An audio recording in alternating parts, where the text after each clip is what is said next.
Assalamualaikum warahmatullahi wabarakatuh. Di sini kami akan menjelaskan tentang tugas materi layanan online. Dan kelompok kami memilih layanan web. Kelompok kami terdiri dari 1. Oji Duyanto, 2. Sandi Maulana, 3. Pradana Yoga Pangestu. Oke. Di sini kita akan menjelaskan tentang pengertiannya terlebih dahulu. Layanan web saat ini telah berkembang sebuah teknologi yang memungkinkan bentuk akhir dari sebuah program atau aplikasi komputer adalah berupa sebuah servis atau fungsi yang melakukan sebuah tugas proses yang spesifik dan biasa dikenal dengan istilah web service.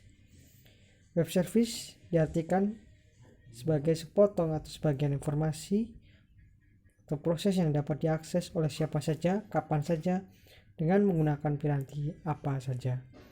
Tidak terkait dengan sistem operasi atau bahasa pemrograman yang digunakan.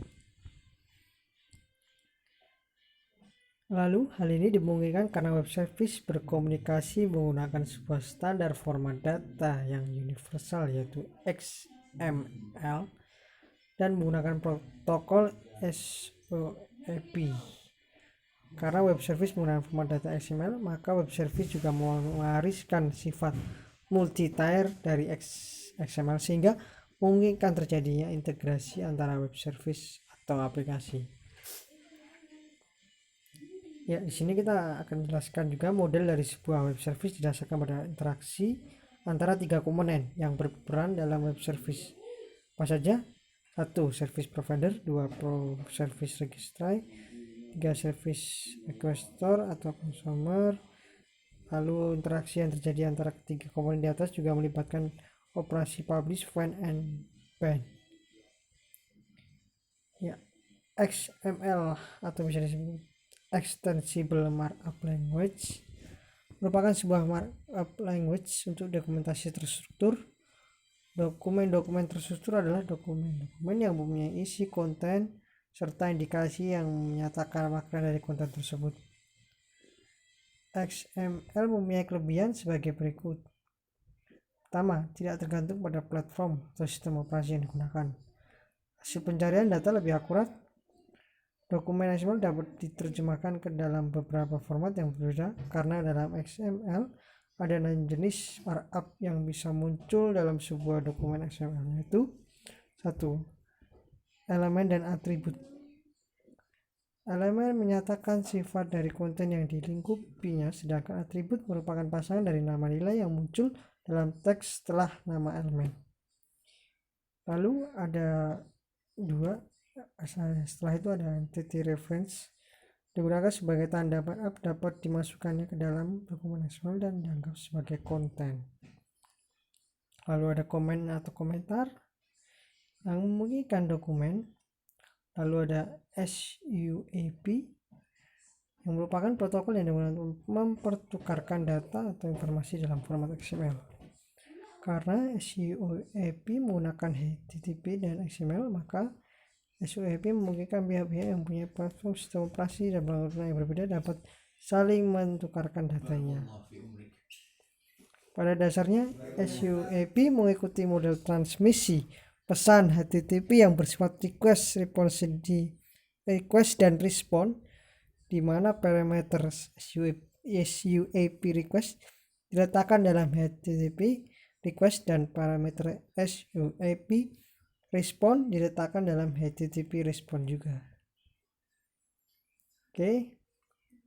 Lalu ada Web Service Description Language yang merupakan sebuah bahasa berbasis XML yang digunakan untuk mendefinisikan web service dan menggambarkan bagaimana cara untuk mengakses web service tersebut. Deskripsi WSDL mendefinisikan sebuah service sebagai kumpulan dari port di mana tiap-tiap port didefinisikan secara abstrak sebagai port type yang mendukung sekumpulan operasi-operasi. Lalu ada 5 elemen utama dalam sebuah dokumen WSDL, yaitu ada elemen type, yang berfungsi untuk mendefinisikan tipe data yang digunakan dalam pesan.